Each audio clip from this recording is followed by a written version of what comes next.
বাংলাদেশ জাতীয়তাবাদী দল বিএনপির ভারপ্রাপ্ত চেয়ারম্যান তারেক রহমানের নির্দেশনায় মৌলভীবাজারের শ্রীমঙ্গলে মির্জাপুর ইউনিয়ন বিএনপি ও তার অঙ্গ সংগঠনের উদ্যোগে এক ইফতার ও দোয়া মাহফিল অনুষ্ঠিত হয়েছে। শুক্রবার ১৪ মার্চ উপজেলার মির্জাপুর ইউনিয়ন পরিষদ প্রাঙ্গণে এ অনুষ্ঠানের আয়োজন করা হয়।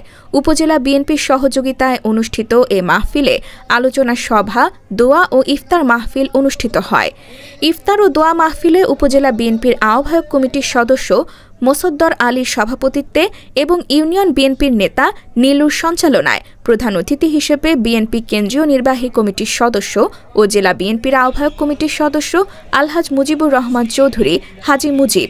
বিশেষ অতিথি ছিলেন মৌলভীবাজার জেলা বিএনপির আহ্বায়ক কমিটির সদস্য মোহাম্মদ দুরুদ আহমেদ, উপজেলা বিএনপির আহ্বায়ক মোহাম্মদ নুরুল আলম সিদ্দিকী, যুগ্ম আহ্বায়ক তাজউদ্দিন তাজু, সাবেক যুগ্ম সাধারণ সম্পাদক মোহাম্মদ মাকসুদ আলী, পৌর বিএনপির আহ্বায়ক কমিটির সদস্য মুসাব্বির আলী মুন্না, সাবেক জেলা পরিষদ সদস্য মশিউর রহমান রিপন, উপজেলা যুবদলের আহ্বায়ক মহিউদ্দিন ঝাড়ু সহ বিএনপির বিভিন্ন অঙ্গ সংগঠনের নেতৃবৃন্দ।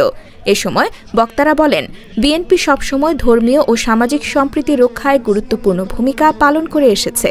তারা সবাইকে দলের ঐক্য বজায় রেখে কাজ করার জন্য নির্দেশনা দেন। এই ইফতার ও দোয়া মাহফিল স্থানীয় রাজনৈতিক অঙ্গনে ব্যাপক সাড়া ফেলে এবং বিএনপির নেতাকর্মীদের মধ্যে নতুন উদ্দীপনা ও সংহতির বার্তা পৌঁছে দেয়।